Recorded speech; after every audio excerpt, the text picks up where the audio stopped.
সীমিত আকারে পিএসসি পরীক্ষা, প্রয়োজনে 50 নম্বরের এমসিকিউ, অটো প্রমোশন নয়, জানালেন মন্ত্রী। সিনহা হত্যা মামলায় 4 পুলিশ সহ 7 জন রিমান্ডে, নেওয়া হয়েছে র্যাব হেফাজতে। বড় ধরনের হামলার সক্ষমতা নেই নব্য জেএমবির, আটক 5 জনই জড়িত ছিল শিবিরের সাথে। নিম্নমানের মাস্ক, পিপিই কেনাকাটায় দুর্নীতির অভিযোগ, স্বাস্থ্যের সাবেক ডিজিকে দুদকে জিজ্ঞাসাবাদ। সেপ্টেম্বর থেকে কর আদায়ের চিরুনি অভিযান, বললেন উত্তরের মেয়র, বর্জ্য থেকে বিদ্যুৎ উৎপাদনের পরিকল্পনা।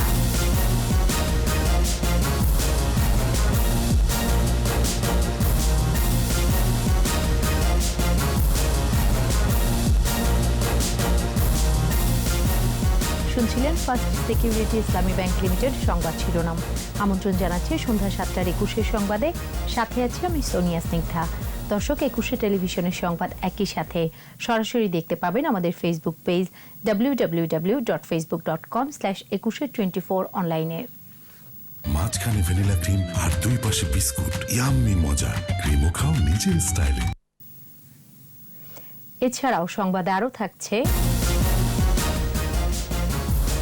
জাতির পিতা সংগ্রামের শক্তি ও সাহসের উৎস ছিলেন বঙ্গমাতা, নেপথ্যের থেকে দিয়ে গেছেন পরামর্শ।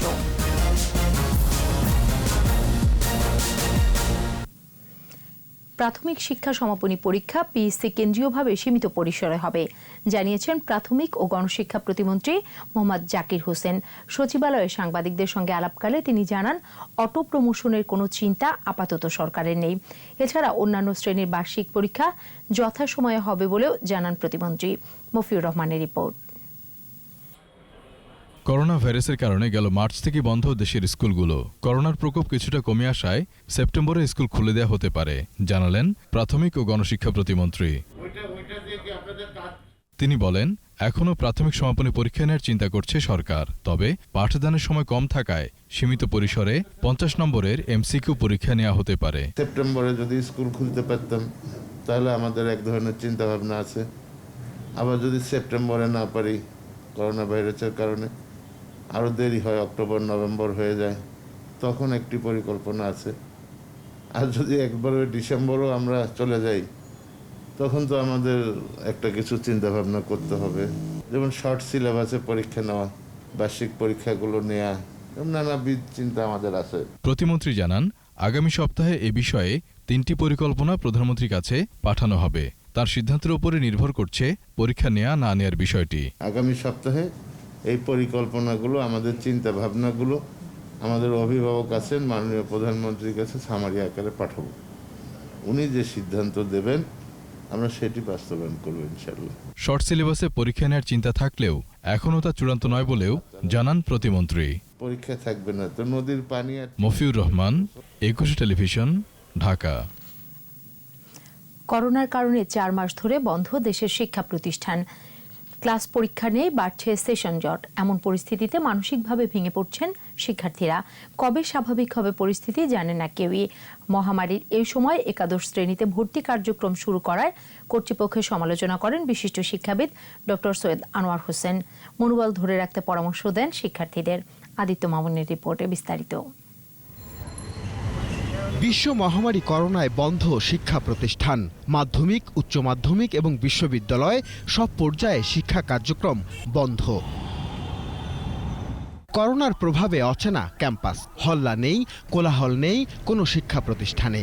শিক্ষক শিক্ষার্থীর পদভারে মুখর হয় না ঢাকা বিশ্ববিদ্যালয়। ঢাকা বিশ্ববিদ্যালয়ে এমন স্তব্ধতা 100 বছরে এই প্রথম। ক্লাস নেই, পরীক্ষা নেই, থমকে আছে শিক্ষা কার্যক্রম, বাড়ছে সেশন জট। এমন অবস্থায় চিন্তিত শিক্ষার্থীরা। আমরা অলরেডি প্রায় 6 মাস পিছিয়ে গেছে, তো মানসিকভাবে আমরা এমনিতেই বিপর্যস্ত। এই বছর যদি আমাদের ইউনিভার্সিটি না খুলে তাহলে তো আমরা একটা বছর পিছিয়ে যাব। একই অবস্থা মেডিকেল পড়ুয়া শিক্ষার্থীদেরও। পরীক্ষা শেষ, এখনো ফল প্রকাশ হয়নি। সেপ্টেম্বরে একদল ইন্টার্নরা চলে যাবে, তখন হাসপাতালগুলোতে ইন্টার্ন সংকট হবে। একাদশ শ্রেণীতে ভর্তি কার্যক্রম শুরু হয়েছে অনলাইনে। শিক্ষার্থীরা ব্যস্ত সময় পার করছেন অনলাইন সেবা প্রতিষ্ঠানগুলোতে। তবে পছন্দের কলেজে ভর্তি হতে পারবেন কিনা তা নিয়ে উদ্বিগ্ন শিক্ষার্থী এবং অভিভাবকরা। করোনার এই সময়ে ক্লাস শুরু করতে না পারলেও অনলাইনে ভর্তি কার্যক্রম শুরু করায় কর্তৃপক্ষের সমালোচনা করেছেন বিশিষ্ট শিক্ষাবিদ ডক্টর সৈয়দ আনোয়ার হোসেন। শিক্ষার্থীদের সেশন জট নিয়ে উদ্বিগ্ন না হবার পরামর্শও দেন তিনি। যে উচ্চ মাধ্যমিকে ভর্তি প্রক্রিয়া শুরু হয়েছে, কেন হয়েছে? তারা কি পড়াতে পারবেন? ডিজিটাল অনলাইন পড়াতে গিয়ে তো আরও প্রহসন করবেন। পরিস্থিতি স্বাভাবিক হলে পাঠ্যক্রম সংকুচিত করে পরীক্ষা নেওয়া সম্ভব বলেও জানান এই শিক্ষাবিদ।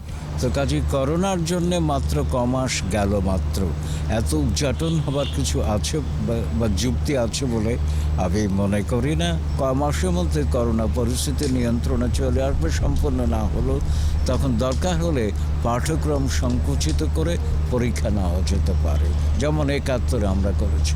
করোনা বিপর্যয় কেটে যাবে, আবার মুখর হবে শিক্ষাঙ্গন, এমনই প্রত্যাশা সবার। আদিত্য মামুন, ২১শে টেলিভিশন, ঢাকা। অবসরপ্রাপ্ত মেজর সিনহা হত্যা মামলার আসামি ৪ পুলিশ সদস্য এবং এ ঘটনায় পুলিশের দায়ের করা মামলার ৩ সাক্ষীর প্রত্যেককে ৭ দিন করে রিমান্ড মঞ্জুর করেছেন আদালত। বেলা ১১টার দিকে কক্সবাজার সিনিয়র জুডিশিয়াল ম্যাজিস্ট্রেট আদালতের বিচারক তামান্না ফারা এ আদেশ দেন। কক্সবাজার প্রতিনিধি আব্দুল আজিজের রিপোর্ট, জানাচ্ছেন মাসুম আলিসা। অবসরপ্রাপ্ত মেজর সিনহা হত্যার ঘটনায় পুলিশের দায়ের করা মামলার ৩ সাক্ষীকে গ্রেফতার করা হয় মঙ্গলবার। আজ তাদের রিমান্ড শুনানি অনুষ্ঠিত হয়। তদন্তকারী সংস্থা র্যাব তাদের ১০ দিনের রিমান্ড চাইলে আদালত আজ বুধবার ৭ দিন করে রিমান্ড মঞ্জুর করেন। এর আগে সিনহা হত্যা মামলার আসামি ওসি প্রদীপ সহ ৩ জনের ৭ দিনের রিমান্ডের আদেশ দেন আদালত। বাকি ৪ পুলিশ সদস্যকে ২ দিন জেলগেটে জিজ্ঞাসাবাদের নির্দেশ দেওয়া হয়। জিজ্ঞাসাবাদ শেষে তদন্তকারী সংস্থা র্যাবের পক্ষ থেকে গত সোমবার তাদের জন্য নতুন করে ১০ দিনের রিমান্ড আবেদন করা হয়েছিল। গত ৩১ জুলাই টেকনাফের শামলাপুর চেকপোস্টে পুলিশের গুলিতে নিহত হন অবসরপ্রাপ্ত মেজর সিনহা মোহাম্মদ রাশেদ খান। পরে স্বরাষ্ট্র মন্ত্রণালয়ের পক্ষ থেকে একটি উচ্চ পর্যায়ের তদন্ত কমিটি গঠন করা হয়। আর ওসি প্রদীপ ও দায়িত্বরত পরিদর্শক লিয়াকত আলী সহ ৯ জনকে আসামি করে সিনহার বোন কক্সবাজার সিনিয়র জুডিশিয়াল ম্যাজিস্ট্রেট আদালতে একটি হত্যা মামলা দায়ের করেন। এদিকে তদন্ত সাপেক্ষে সত্য ঘটনা বেরিয়ে আসবে এই আশাবাদ ব্যক্ত করেছেন আসামি পক্ষের আইনজীবী। আর বাদী পক্ষের আইনজীবী বলছেন প্রয়োজনে রিমান্ডের সময় বৃদ্ধির আবেদন করা হবে। ওরা বলে যে তথ্য উদ্ঘাটনের জন্য গুরুত্বপূর্ণ তথ্য পাওয়া গেছে, গুরুত্বপূর্ণ তথ্য উদ্ঘাটনের জন্য তারা রিমান্ডের প্রেয়ার করেছেন। আমি বললাম যে প্রপারলি আসা হয় নাই। ৭ দিন রিমান্ড মঞ্জুর হয়েছে। ওনারা যদি আইও মনে করেন আরও আমার কিছু তথ্য বের করা প্রয়োজন, সেক্ষেত্রে আইও আরও সময় নিয়ে আরও সময় চেয়ে রিমান্ডের জন্য অ্যাপ্লাই করতে পারে। গত ৭ আগস্ট ওসি প্রদীপ সহ ৭ আসামিকে সাময়িক বরখাস্ত করে পুলিশ সদর দফতর। মাসুম আলিসা, ২১শে টেলিভিশন। সিলেটে হযরত শাহজালালের মাজারে বোমা হামলার পরিকল্পনা ব্যর্থ হয় রাজধানীর পল্টন ও নওগাঁর সাপাহারে হামলা চালায় নব্য জেএমবি। গ্রেফতার নব্য জেএমবির ৫ সদস্যকে জিজ্ঞাসাবাদে বেরিয়ে আসে এসব তথ্য। পুলিশের counter terrorism and transnational crime unit CTTC জানায় জঙ্গিদের সবাই একসময় ছাত্র শিবিরের রাজনীতির সাথে জড়িত ছিল। রাসেল খানকে সঙ্গে নিয়ে বিস্তারিত জানাচ্ছেন আদিত্য মামুন। রোববার রাত থেকে মঙ্গলবার ভোর পর্যন্ত সিলেটের মীরবাজার, টুকের বাজার ও দক্ষিণ সুরমায় অভিযান চালিয়ে নব্য জেএমবির ৫ সদস্যকে গ্রেফতার করে সিটিটিসি। আর গ্রেফতার নব্য জেএমবি সদস্যদের বিষয়ে জানাতে ডিএমপির মিডিয়া সেন্টারে এই সংবাদ সম্মেলন। নব্য জেএমবির একটা গ্রেফতার জঙ্গিরা নব্য জেএমবির সামরিক শাখার সদস্য। সিলেটে হযরত শাহজালালের মাজারে হামলার পরিকল্পনা ছিল তাদের, জানান সিটিটিসি প্রধান। গত মাসে বেশ কয়েকটি অ্যাটেম্প নিয়েছে। ২৩ তারিখে হযরত শাহজালাল মাজারে তারা একটা হামলা চালাতে চেষ্টা করেছে। কোথাও কার্যকর হামলা চালাতে না পেরে পুরানা পল্টনে একটা বোমা রেখে গিয়েছিল, সেটি পরে বিস্ফোরিত হয়েছে। ২৫ তারিখে তারা গুলিস্তানে একজন পুলিশ সার্জেন্ট তার মোটরসাইকেলে এক প্লাস্টিক যে গ্রেনেড বডি এবং তার ভিতরে বালুতে মানে ভয় ভীতি দেওয়ার জন্যই এই কাজটি করেছিল, সেটি আমরা বিস্ফোরিত করেছি। ৩১ তারিখে নওগাঁয় সাপাহারে একটা ককটেল তারা একটা মন্দিরে মেরেছিল। বড় ধরনের হামলার সক্ষমতা নেই জেএমবির, জানানো হয় সংবাদ সম্মেলনে। বড় ধরনের কোনো হামলা করার ক্যাপাসিটি তাদের আসলে 17 সালের পরে সেভাবে গড়ে ওঠেনি, এখনো নাই। পুরনো জেএমবি নেতা সালাউদ্দিনের বিষয়েও কথা বলে সিটিটিসি প্রধান। সালাউদ্দিন সালেহীন এখনো আমাদের জানা মতে ধরা পড়েনি, সে ইন্ডিয়ার কোথাও পলাতক রয়েছে বলে আমরা জানি। আদিত্য মামুন, 21 টেলিভিশন, ঢাকা। কোভিড-19 চিকিৎসায় নিম্নমানের মাস্ক, পিপিই সহ স্বাস্থ্য সরঞ্জাম কেনাকাটায় দুর্নীতি, অনিয়মের অভিযোগে সদ্য পদত্যাগ করা স্বাস্থ্য অধিদপ্তরের মহাপরিচালক মোহাম্মদ আবুল কালাম আজাদকে জিজ্ঞাসাবাদ করেছে দুর্নীতি দমন কমিশন দুদক। বুধবার সকাল 10টা থেকে বিকাল 3টা পর্যন্ত 5 ঘণ্টা ধরে আবুল কালাম আজাদকে জিজ্ঞাসাবাদ করে দুদকের একটি টিম। অধিদপ্তরের সাবেক পরিচালক আমিনুল হাসান, উপপরিচালক ইউনুস আলী ও শফিউর রহমান এবং গবেষণা কর্মকর্তা দিদারুল ইসলামকেও জিজ্ঞাসাবাদ করা হয়। জিজ্ঞাসাবাদ শেষে সাংবাদিকদের মুখোমুখি হন আবুল কালাম আজাদ। নিজেকে নির্দোষ দাবি করেন তিনি। সিএমএসডি কর্তৃক কোভিড সংশ্লিষ্ট ক্রয় সম্পর্কে বিভিন্ন অভিযোগ উঠায় দুর্নীতি দমন কমিশন তদন্ত করছে।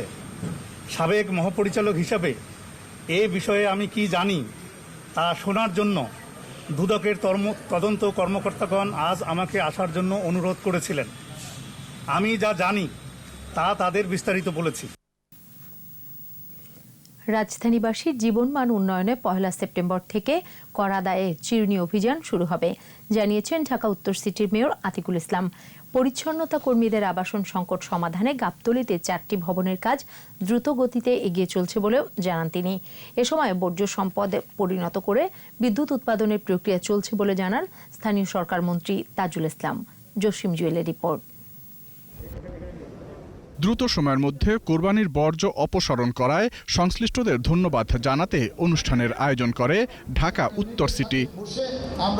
এ সময় উত্তর সিটির মেয়র আতিকুল ইসলাম বলেন, দ্রুত সময়ের মধ্যে পরিচ্ছন্ন কর্মীদের স্থায়ী আবাসনের ব্যবস্থা করা হবে। কর আদায়ে কঠোর হওয়ারও ঘোষণা দেন তিনি। অনেক বাসাবাড়ি দোতলা 10 তলা হয়েছে। অনেক বাসাবাড়িতে আপনার ট্যাক্স কিন্তু আমরা কালেকশন করতে পারছি না। তাই আগামী 1 সেপ্টেম্বর থেকে আমরা সেই চিরুনি অভিযান চালাবো। ট্যাক্স আদায়ের জন্য, ট্যাক্সের পরিধি বাড়ানোর জন্য আমরা সেই ধরনের নতুন একটা উদ্যোগ নিয়েছি। স্থানীয় সরকার মন্ত্রী তাজুল ইসলাম বলেন, বর্জ্যকে কাজে লাগিয়ে কিভাবে বিদ্যুৎ উৎপাদন করা যায় সে ব্যাপারে কাজ শুরু করেছে সরকার। যাতে নাকি ডোমেস্টিক ওয়েস্টগুলো ডাম্পিং না করে এটা বার্ন করে সেখানে বিদ্যুৎ উৎপাদন করা যায়, সেজন্য প্রকল্প আমরা উত্তরেরটা মাননীয় প্রধানমন্ত্রী ইতিমধ্যে অনুমোদন করেছেন। দক্ষিণ এবং গাজীপুরেরটা প্রক্রিয়াধীন আছে। বাড়ির চারপাশ পরিষ্কার রাখার আহ্বান জানিয়ে স্থানীয় সরকার মন্ত্রী ডেঙ্গুর বিষয়ে সতর্ক থাকার পরামর্শ দেন। পরিবেশনও ভালো থাকবে, আমাদের স্বাস্থ্য ভালো থাকবে। জসিম জুয়েল, 21 টেলিভিশন, ঢাকা। করোনার সবশেষ তথ্য নিয়ে স্বাস্থ্য বিভাগের নিয়মিত বুলেটিন বন্ধ না করার আহ্বান জানিয়েছেন আওয়ামী লীগের সাধারণ সম্পাদক ওবায়দুল কাদের।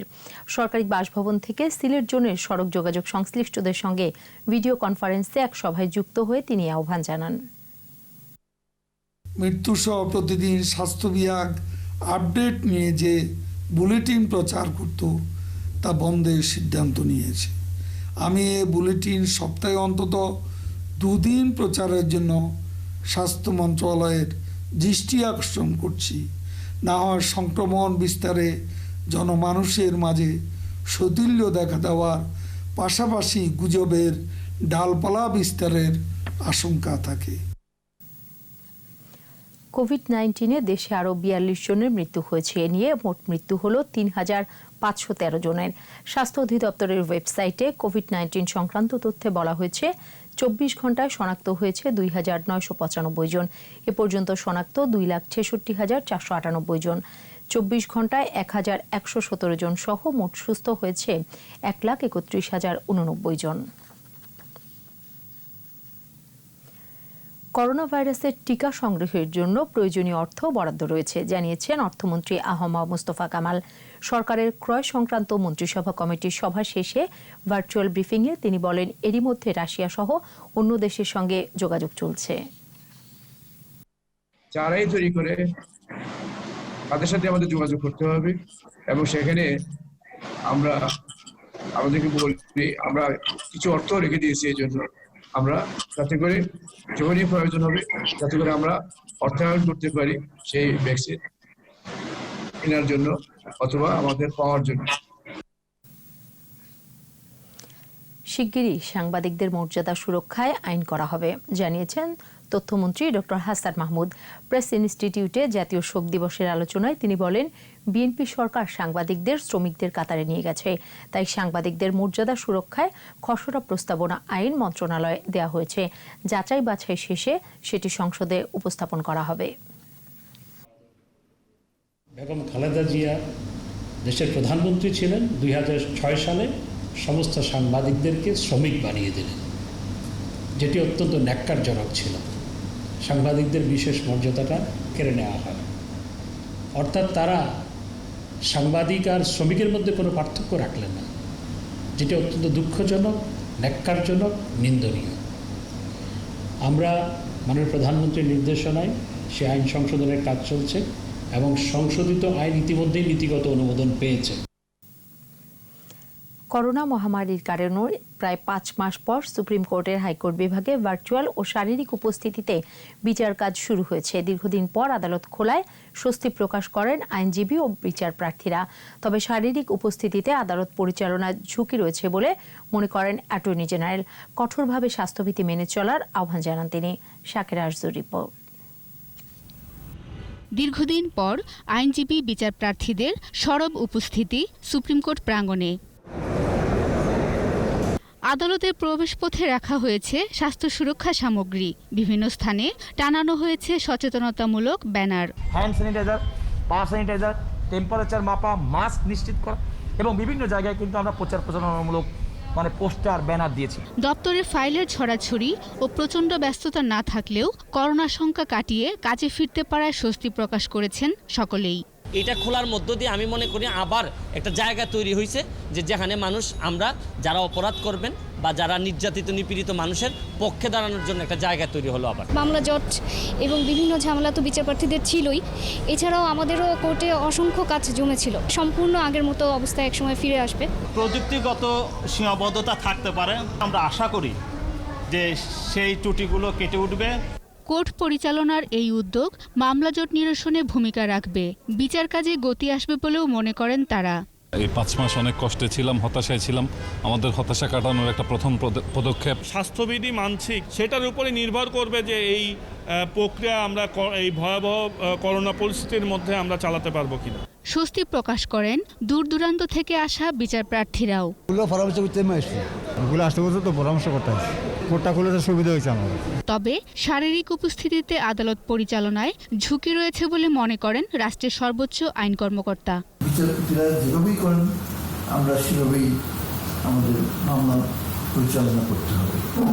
তবে শারীরিক উপস্থিতির মাধ্যমে বিচার কাজ পরিচালনা করা সবসময় একটি ঝুঁকিপূর্ণ ব্যাপার। আমাদের জানা মতো পৃথিবীর অধিকাংশ দেশই তো ভার্চুয়ালি বিচার ব্যবস্থা চালাচ্ছেন। গত 8ই আগস্ট প্রধান বিচারপতির সভাপতিত্বে ফুলকোর্ট সভায় 2 ভাবে উচ্চ আদালতের বিচার কাজ পরিচালনার সিদ্ধান্ত নেওয়া হয়। শাকের আরজু, 21 টেলিভিশন, ঢাকা।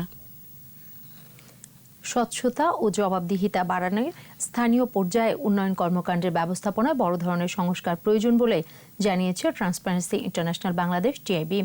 রোববার সংসদ সদস্যদের থোক বরাদ্দ ভিত্তিক প্রকল্প বাস্তবায়নে সুশাসনের চ্যালেঞ্জ শীর্ষক গবেষণা প্রতিবেদন প্রকাশকালে এমনটাই জানিয়েছেন তারা। এ ধরনের প্রকল্প বাস্তবায়নে অনিয়ম, অব্যবস্থাপনা ও দুর্নীতির প্রমাণ মিলেছে বলে উল্লেখ করা হয়েছে গবেষণা প্রতিবেদনে। এ সময় সংসদ সদস্যদের উন্নয়ন কর্মকাণ্ডে সংযুক্ত না হওয়ারও পরামর্শ দেন টিআইবির নির্বাহী পরিচালক ইফতেখারুজ্জামান।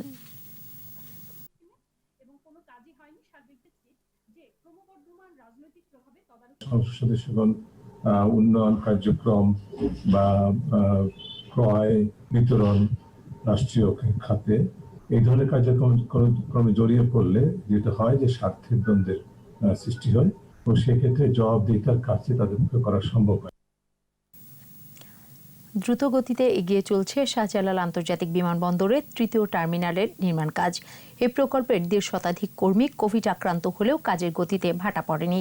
কর্মীদের স্বাস্থ্য সুরক্ষা নিশ্চিত করতে প্রকল্প এলাকায় এরই মধ্যে করা হয়েছে আবাসন ব্যবস্থা। করোনা পরীক্ষা করা হয়েছে সকল কর্মীর। জসিম জুয়েলের রিপোর্ট। 2023 সালের মধ্যে শাহজালাল আন্তর্জাতিক বিমানবন্দরের তৃতীয় টার্মিনালের নির্মাণ কাজ শেষ করতে হবে। এ লক্ষ্য নিয়ে কাজ চলছে বিরামহীন। করোনা পরিস্থিতিতেও কাজের অগ্রগতি সন্তোষজনক। তবে করোনা সংক্রমণের থাবা পড়েছে কর্মীদের উপর। বেসামরিক বিমান চলাচল কর্তৃপক্ষের চেয়ারম্যান জানান, করোনা সংক্রমণ ঠেকাতে শুরু থেকেই প্রকল্প এলাকায় চলাচলে বিধিনিষেধ ছিল। এরপরও কিছু কর্মী আক্রান্ত হয়েছেন। এখানে প্রায় 1000 শ্রমিক কাজ করছে, মাটি ভরাটের বিভিন্ন কাজ করেছে। তো এখানে যেটা আমরা এই ঠিকাদার কোম্পানিকে বলেছিলাম যে তোমাদের কাজ করবে, বাট কিন্তু রেগুলার আমাদের এই শ্রমিক যারা আছে কাজ করছে তাদেরকে স্বাস্থ্য পরীক্ষা করতে হবে। তো এটা তারা মেনেছে। তারা প্রতিদিন প্রায় 100 শ্রমিকের তারা কোভিড টেস্ট করত। তো এই করতে করতে এই যাবৎ আমার গত সপ্তাহ পর্যন্ত আমার যে ডাটা আছে প্রায় 140-এর মতো লোক এফেক্টেড হয়েছে। কাজের সঙ্গে যুক্ত সকলের করোনা পরীক্ষা করে সুস্থদের আলাদা করে প্রকল্প এলাকায় রাখা হয়েছে। আক্রান্তদের দেয়া হচ্ছে প্রয়োজনীয় চিকিৎসা। তবে কাজটাকে চলমান রাখার জন্য যে ফ্যাসিলিটি করা হয়েছে, এখানে একটা ইন্টারনালি একটা অ্যাকোমোডেশন তৈরি করা হয়েছে যেখানে 400 শ্রমিক থেকে কাজ করতে পারবে। তো এই 400 শ্রমিককে তারা এই রিসেন্টলি 2 সপ্তাহ আগে স্বাস্থ্য টেস্ট করে কোভিড টেস্ট করে যারা নেগেটিভ পাওয়া গেছে তাদেরকে ওখানে রেখেছে এবং তারা আইসোলেশনে কাজ করবে, তারা এখান থেকে বাইরে যেতে পারবে না। নির্ধারিত সময়ে যেন প্রকল্প শেষ হয় সে লক্ষ্য নিয়ে নির্মাণ কাজ চলছে বলে জানান বেসামরিক বিমান চলাচল কর্তৃপক্ষের চেয়ারম্যান। জসিম জুয়েল, 21 টেলিভিশন, ঢাকা। লেবাননের বৈরুতে আটকে পড়া 71 বাংলাদেশিকে নিয়ে বিমান বাহিনীর একটি বিমান দেশে ফিরেছে। বুধবার বিমান বাহিনীর C-130J পরিবহন বিমানে তারা দেশে ফেরেন। লেবাননে ভয়াবহ বিস্ফোরণের কারণে উদ্ভূত পরিস্থিতিতে বাংলাদেশ সরকারের মানবিক ত্রাণ সহায়তা নিয়ে সেদেশে যায় বিমান বাহিনীর উড়োজাহাজটি। ফিরতি ফ্লাইটে লেবাননে প্রবাসীদের নিয়ে দেশে ফেরে বিমান বাহিনীর উড়োজাহাজটি। বাংলাদেশ বিমান বাহিনীর 12 সদস্যের এই দলের নেতৃত্ব দেন গ্রুপ ক্যাপ্টেন শান্তনু চৌধুরী।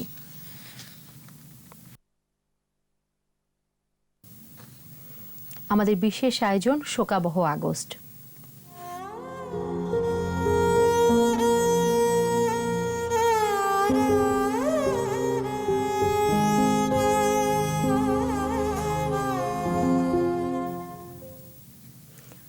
জাতির পিতা বঙ্গবন্ধু শেখ মুজিবুর রহমানের সংগ্রামের শক্তি ও সাহসের উৎস ছিলেন বঙ্গমাতা শেখ ফজিলাতুন্নেসা।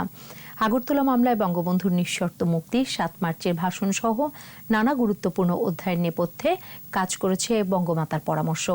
বঙ্গবন্ধুর বন্দিত্বের কালে দৃঢ়তার সঙ্গে সামলেছেন সংসার, দলের কর্মীদের কাছে ছিলেন সাহসের প্রতিমূর্তি। বিস্তারিত স্মৃতিমণ্ডলের রিপোর্টে।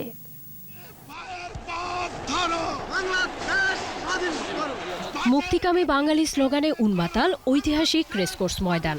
দিনটি ছিল 1971 সালের 7 মার্চ। কবির ভাষায় জনতার মঞ্চে দাঁড়ালেন। গণসূর্যের মঞ্চ কাঁপিয়ে কবি শোনালেন তার অমর কবিতাখানি। 7 কোটি মানুষকে তাবা রাখতে পারবো না। আমরা যখন মরতে শিখেছি তখন কেউ আমাদের দবাতে পারবে না। বঙ্গবন্ধুর 18 মিনিটের সেই ভাষণে দেশ মাতৃকাকে মুক্ত করার শপথে দীক্ষিত হয়েছিল বাঙালি জাতি। যে রক্ত দিয়ে আপনারা আমাকে একদিন জেলের থেকে বার করে নিয়ে এসেছিলেন, এই রেসকোর্স ময়দানে আমি বলেছিলাম আমার রক্ত দিয়ে আমি রক্তের ঋণ শোধ করব, মনে আছে? 7 মার্চের ভাষণের নেপথ্যে বঙ্গমাতা শেখ ফজিলাতুন্নেসা বঙ্গবন্ধুকে বলেছিলেন নিজের মনের কথাই যেন জনগণের সামনে তুলে ধরেন। বঙ্গবন্ধু তাই করেছিলেন। চারিপাশ থেকে ওনার কাছে এত রকমের কথাবার্তা হচ্ছে, উনি খালি বলেছিলেন তোমার মনে যা আসে, তোমার মন যা বলবে তুমি তাই বলবে। 1968 সালে পাকিস্তান সরকারের দায়ের করা আগরতলা মামলায় প্যারোলে নয়, শেখ মুজিবের নিঃশর্ত মুক্তির দাবি করেছিলেন বঙ্গমাতা। অটল ছিলেন নিজের সিদ্ধান্তে। দলের থেকেই অনেকেই উঠে পড়ে লেগেছিলেন, কিন্তু উনি বলেছিলেন যে না, প্যারোলে কিছুতেই না, গেলে একদম করে মুক্ত হয়ে, আর প্যারোলে যদি যেতেই হয় তাহলে আর যেন 32 নম্বরে ফেরা না হয়। বঙ্গবন্ধু জেলে থাকা অবস্থায় সংসারের দায়িত্ব, মামলা পরিচালনার ব্যবস্থা, দল সংগঠিত করা ও আন্দোলন পরিচালনায় বঙ্গমাতা ছিলেন ধৈর্য, দক্ষতা আর সাহসিকতার প্রতিমূর্তি। যে জেলে যেতেন টিফিন কারি নিয়ে, যে টিফিন কারির মধ্যে নিজের হাতের রান্না করা খাবার নিয়ে যেতেন, আর ফিরে আসতেন সেই টিফিন কারির মধ্যে বঙ্গবন্ধুর দেওয়া সব নির্দেশগুলো নিয়ে। বঙ্গবন্ধুর আমৃত্যু ছায়াসঙ্গী শেখ ফজিলাতুন্নেসা 1975 সালের 15 আগস্টের সেই কালরাতে ধানমন্ডির রক্তাক্ত 32 নম্বরেও তিনি বঙ্গবন্ধুর পরলোক যাত্রার সঙ্গী। স্মৃতিমণ্ডল, 21 টেলিভিশন, ঢাকা। রাজধানীর হাজারীবাগে অস্বাস্থ্যকর ও নোংরা পরিবেশে বেকারি সামগ্রী তৈরির দায়ে 2 প্রতিষ্ঠানকে 12 লাখ টাকা জরিমানা করেছে র্যাবের ভ্রাম্যমাণ আদালত।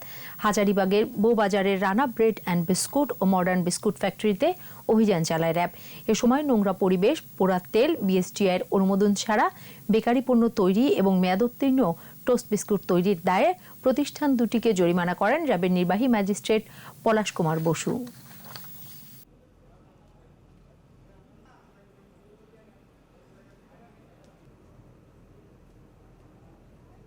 বিএসটিআই বলেন, ট্রেড লাইসেন্স বলুন, পরিবেশ অধিদপ্তরের ছাড়পত্র বলুন, কোনো প্রকার ডকুমেন্টস তারা ভ্রাম্যমাণ আদালত পরিচালনাকালীন আমাদেরকে শো করতে পারে নাই। সর্বমোট 2টি প্রতিষ্ঠানকে 12 লক্ষ টাকা জরিমানা করা হয়েছে, 2 জন মালিককে, এবং অনাদায়ে তাদেরকে বিনাশ্রম কারাদণ্ড প্রদান করা হয়েছে।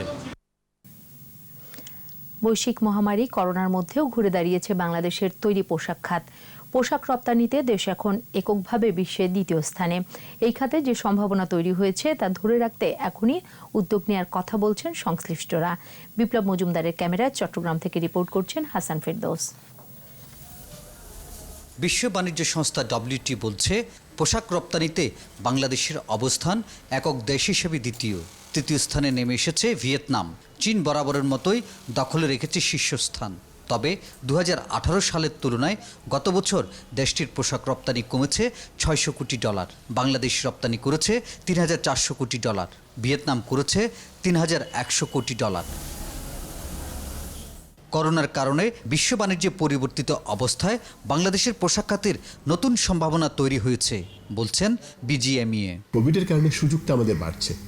আমাদের যেহেতু আমরা খোলা ছিলাম, যেহেতু আমরা যেসব ব্র্যান্ডের কাজ করি ওইসব ব্র্যান্ডের ভলিউম বেড়েছে, সেহেতু সেই সুযোগটা আমাদের কাছে এসেছে। বাংলাদেশের তৈরি পোশাকের এই সম্ভাবনাকে ধরে রাখতে এখনই উদ্যোগ নেওয়ার কথা বলছেন সংশ্লিষ্টরা। ক্লথিং সেক্টরটা ওয়ার্ল্ড ওয়াইড এটা বিশাল একটা বাজার। RMGর এই সম্ভাবনার জায়গাটাকে টিকিয়ে রাখার জন্য একমাত্র উদ্যোক্তাদের উপর নির্ভর করলে চলবে না। এটার জন্য আমার মনে হয় আমি আর্থিক প্রণোদনার কথা বলি না, আমি পলিসি সাপোর্টের কথা বলি। বৈশ্বিক পোশাক রপ্তানিতে বাংলাদেশের হিস্সা 6.8%। 2010 সালে ছিল 4.2%। হাসান ফেরদৌস, 21 টেলিভিশন, চট্টগ্রাম। বাংলাদেশের 7টি বড় প্রকল্পে $320 কোটি ঋণ সহায়তা দিচ্ছে জাপান। এ নিয়ে এরই মধ্যে দুদেশের মধ্যে চুক্তি হয়েছে। জাপানের পক্ষে দেশটির রাষ্ট্রদূত ইতো নাওকি ও বাংলাদেশের পক্ষে অর্থনৈতিক সম্পর্ক বিভাগের সচিব ফাতিমা ইয়াসমিন চুক্তিতে সই করেন। জাইকার মাধ্যমে 0.65% হারে সুদে এই ঋণ পাবে বাংলাদেশ। যমুনা নদীতে রেলের সেতু, শাহজালাল আন্তর্জাতিক বিমানবন্দরের বর্ধিত প্রকল্প, ঢাকা ম্যাস র্যাপিড ট্রান্সপোর্ট উন্নয়ন, Chattogram Cox's Bazar highway, food value chain উন্নয়ন এবং নগর উন্নয়ন শহর সুশাসন প্রকল্পে এই ঋণের অর্থ ব্যয় হবে।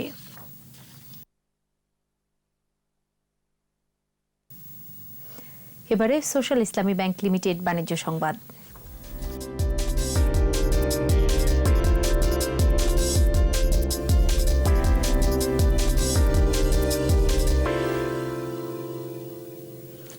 ভিডিও কনফারেন্সের মাধ্যমে শাহজালাল ইসলামী ব্যাংকের 13তম বিশেষ সাধারণ সভা এবং 19তম বার্ষিক সাধারণ সভা হয়েছে। সভাপতিত্ব করেন ব্যাংকের চেয়ারম্যান মোহাম্মদ সানাউল্লাহ শাহিদ। বিশেষ সাধারণ সভায় ব্যাংকের অনুমোদিত মূলধন 1000 কোটি থেকে 1500 কোটি টাকা বৃদ্ধির প্রস্তাব অনুমোদন করা হয়। আর বার্ষিক সাধারণ সভায় 2019 সালের 31 ডিসেম্বর সমাপ্ত বছরের নিরীক্ষিত হিসাব বিবরণী এবং নিরীক্ষা প্রতিবেদন গৃহীত হয়। এছাড়া 2019 সালের সমাপ্ত বছরে শেয়ার হোল্ডারদের জন্য 10% লভ্যাংশ ঘোষণা করা হয়। এবারে খেলার খবর।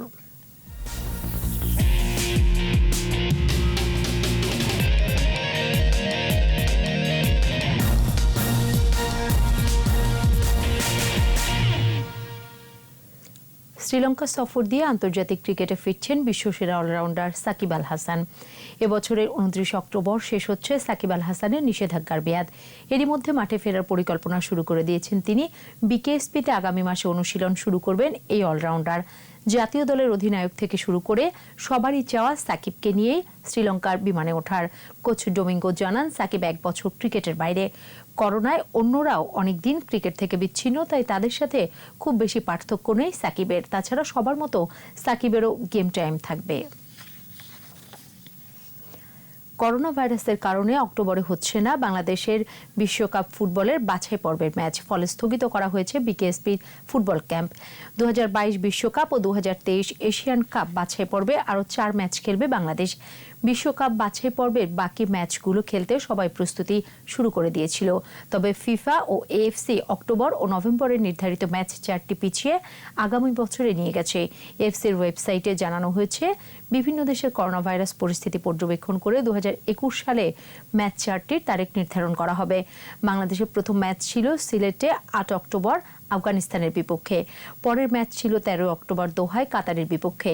ঘরের মাঠে ভারতের বিপক্ষে ম্যাচটি ছিল 12 নভেম্বর ও ওমানের সাথে ম্যাচটি ছিল 17 নভেম্বর। অনুমোদন নিয়ে তারা আসলে আজকে সবাইকে জানিয়েছে যে আগামী অক্টোবর এবং নভেম্বর মাসে ফিফা ওয়ার্ল্ড কাপ কোয়ালিফায়ার্সের যে ম্যাচগুলো শিডিউল করা হয়েছিল সেগুলো পোস্টপন করে 2021 সালে আয়োজন করা হবে এবং সেই 2021 সালে ম্যাচগুলো আয়োজনের যে শিডিউল বা অন্যান্য ডিটেলসগুলো ফিফার সাথে আলাপ আলোচনা করে এশিয়ান ফুটবল কনফেডারেশন যথাসময়ে সকল দেশকে জানাবে। আর এরই সাথে শেষ করছি সন্ধ্যা 7:21 সংবাদ। যাবার আগে ফার্স্ট সিকিউরিটি ইসলামী ব্যাংক লিমিটেড সংবাদ শিরোনামগুলো আরও একবার। সীমিত আকারে পিএসসি, প্রয়োজনে 50 নম্বরের এমসিকিউ, অটো প্রমোশন নয়, জানালেন মন্ত্রী। সিনহা হত্যা মামলায় 4 পুলিশ সহ 7 জন রিমান্ডে নেওয়া হয়েছে র্যাব হেফাজতে। বড় ধরনের হামলার সক্ষমতা নেই নব্য জেএমবির, আটক 5 জনই জড়িত ছিল শিবিরের সাথে। নিম্নমানের মাস্ক পিপিই কেনাকাটায় দুর্নীতির অভিযোগ, স্বাস্থ্যের সাবেক ডিজিকে দুদকের জিজ্ঞাসাবাদ। সেপ্টেম্বর থেকে কর আদায়ে চিরুনি অভিযান, বললেন উত্তরের মেয়র। বর্জ্য থেকে বিদ্যুৎ উৎপাদনের পরিকল্পনা।